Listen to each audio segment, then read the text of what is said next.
Welcome back to Cool Who Loves Comic Books. For this episode, I want to take a look at The Long Tomorrow, which is a story that appeared in two issues of Heavy Metal magazine, the July and August 1977 issues, and it is written by Dan O'Bannon, and it is illustrated by Moebius, or Jean Giraud, who's also known as Moebius. So first, the inspiration for this. Cartoonist Kayfabe really liked their channel, and they recently did a video that was a deep dive into this, and kind of one of the things, well, they talk about how influential the illustration was, but also like kind of the ripple effect that this story had on illustration, comic books, and science fiction, and movies and so forth. And that really inspired me to kind of take a deeper dive into this. I mean, one of the first things was, I was like, all right, I want to get this in and I want to actually look at it. I want to read through The Long Tomorrow and just get it in front of me and really kind of see what's going on there. So I've done that, obviously.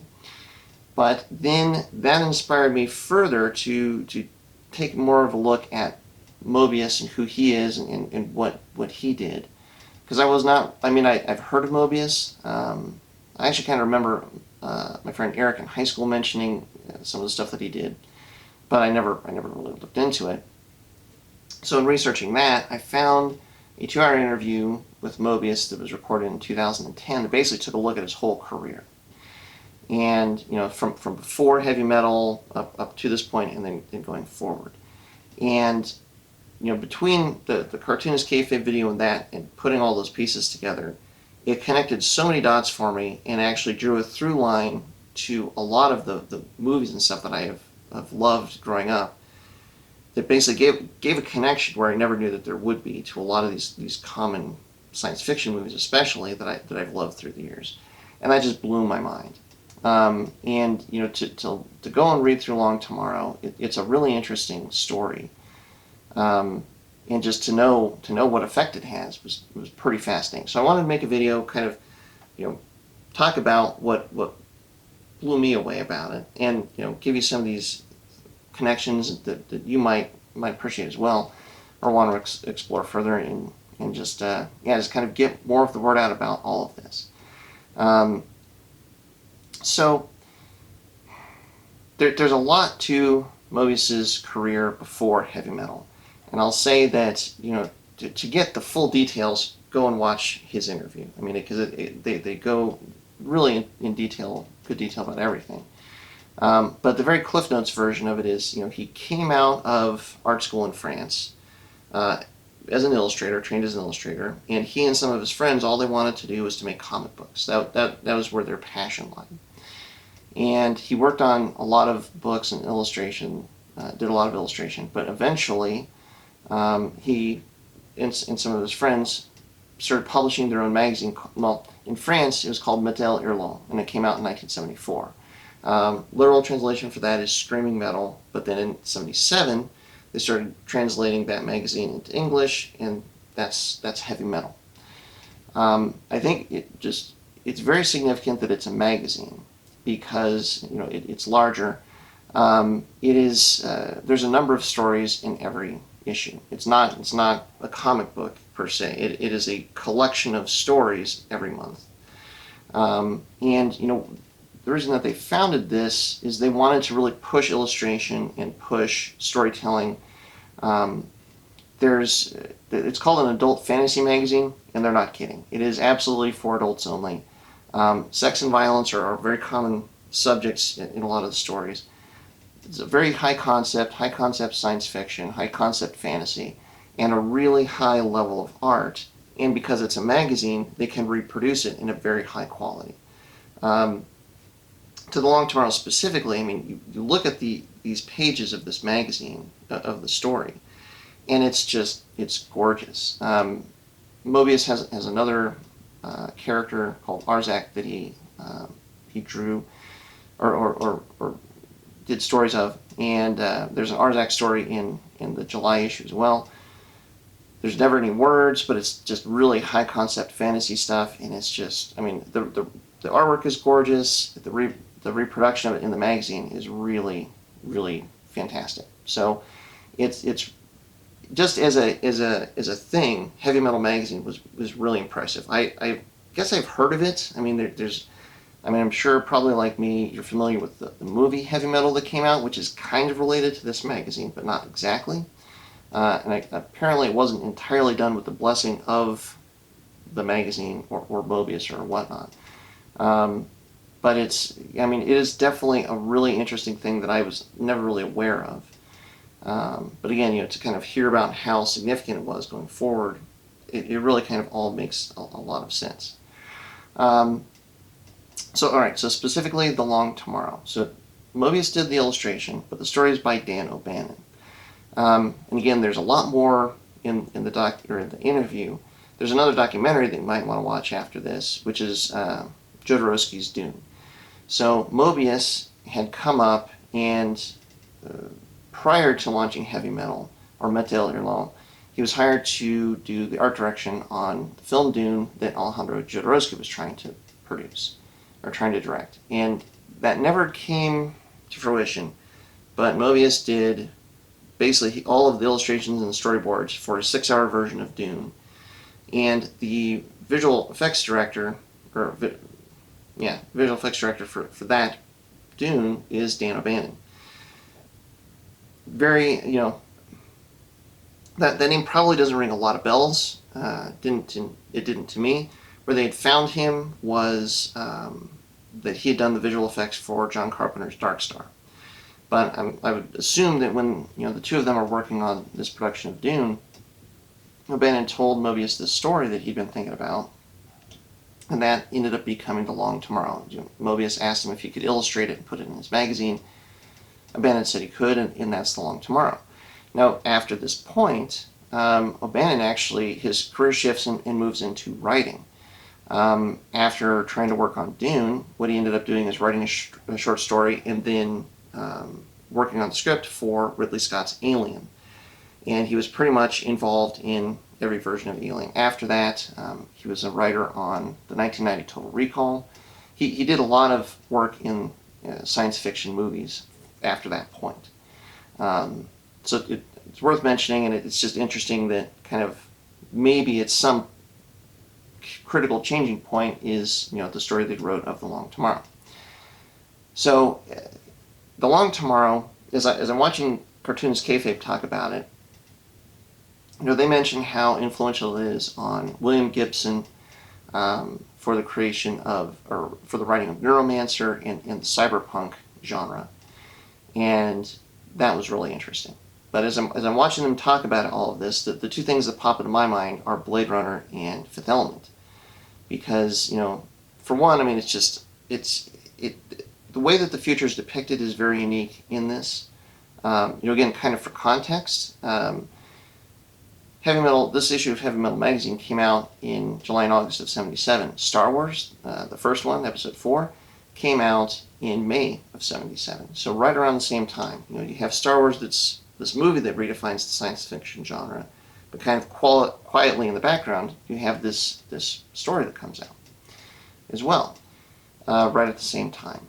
And it's very detailed. The artwork is really interesting. There's so much of the backgrounds going on, and then the way that the future's depicted. It's very interesting in that it is not all clean and spread out. It's very kind of like modern life, but stacked on top of itself multiple times.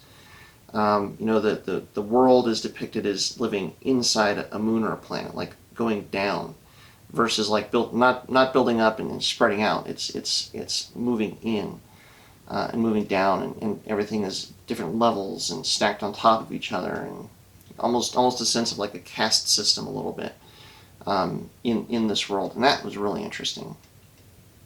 And it's just, it's an interesting story. It's relatively short, it's both pieces or both parts together are about the length of a long comic book.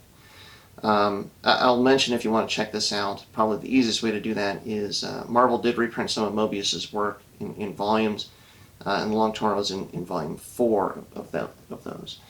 But again, it's relatively short, but it's the depiction of everything is just so interesting and so fresh. There's a real energy to a lot of the images for sure.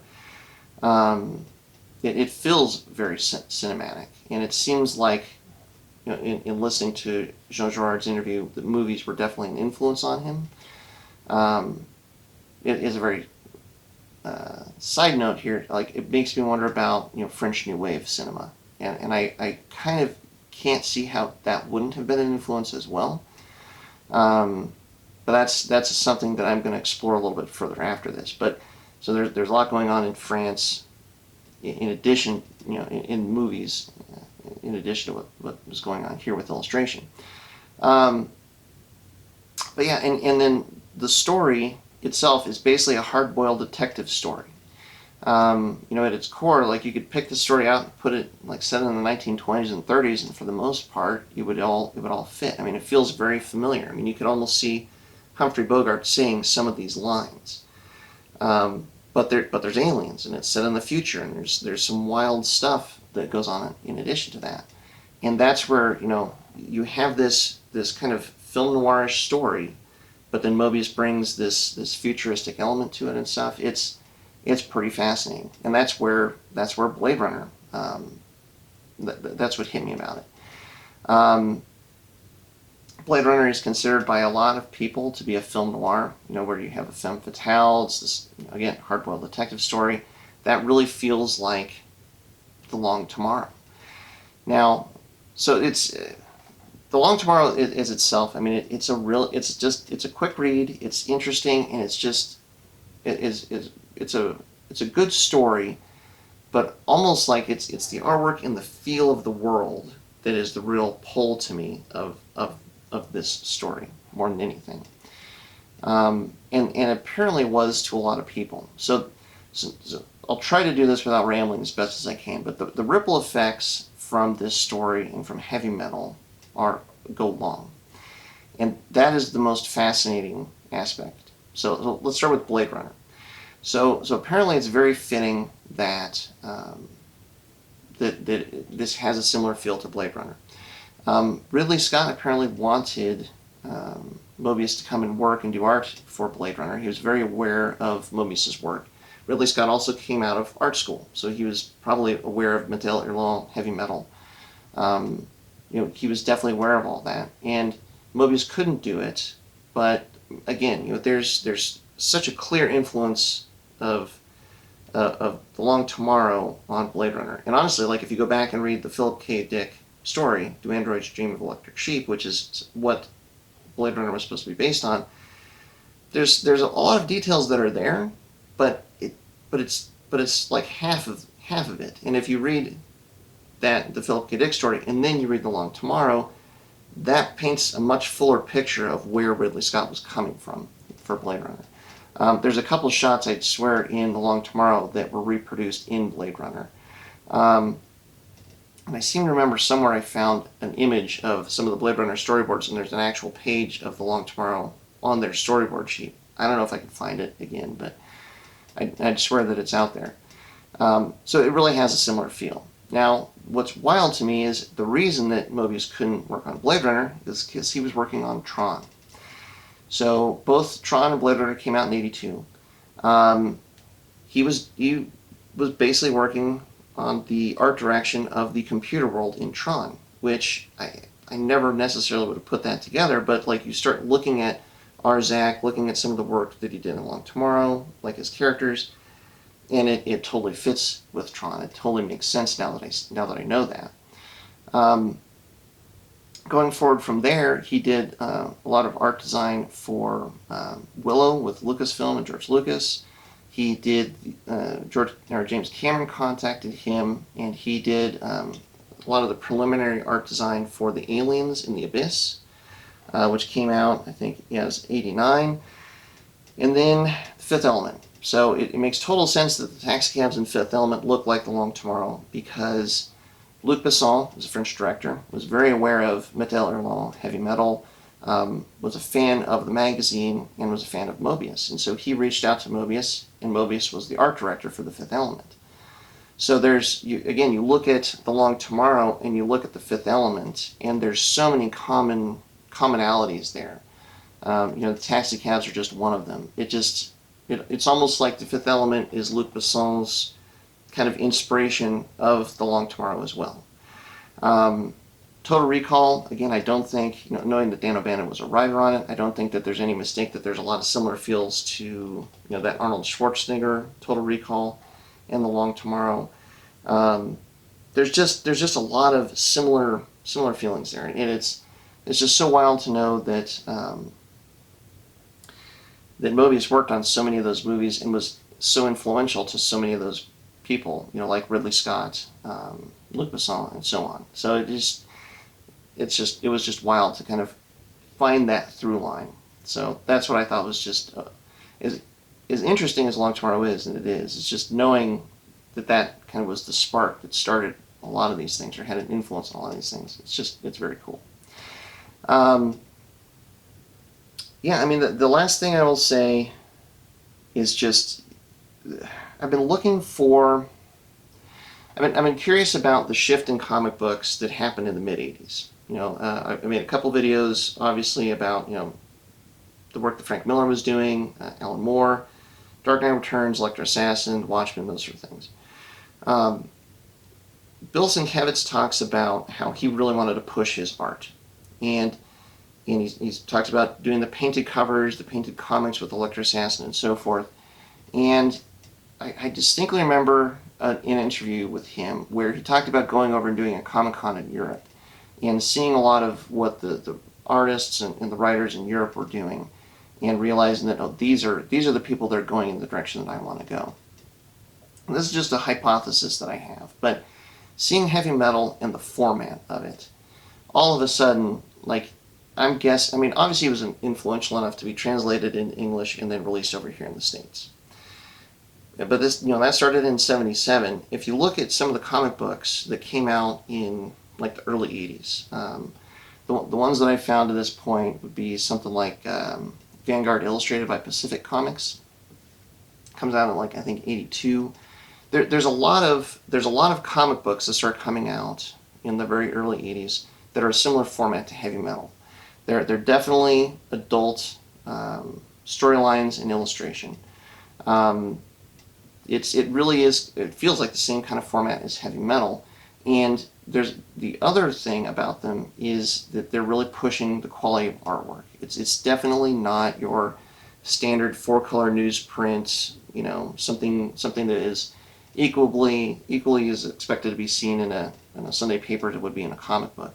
The artwork is pushed further, and I really theorized that heavy metal was a big influence on a lot of those comic books and comic book artists to kind of push things forward. There's a lot of stories that come out of a lot of these kind of these collections or collected comics, and I wonder if that heavy metal kind of helped bring those kind of comic books around, kind of push the level of artwork and storytelling, and that's kind of what had an impact on someone like Alan Moore, maybe even Bill Sienkiewicz, Frank Miller possibly, who knows. But it just seems like maybe there's even a through line directly into comics that this had and through those other kind of books as well. So it's so fascinating to look at what's going on here in this magazine and all of the impacts that it had. So yeah, it's fascinating, and I wanted to make a video and put it out there, and hopefully that's interesting to you too, and hopefully you like it. So yeah, I'll say, as I always do, if you can, head down and support your local comic book shop, and in the meantime, I'm going to read some more comic books, and you should do that too. So thanks very much for watching. Hopefully you enjoyed the video, and we'll catch you on the next one.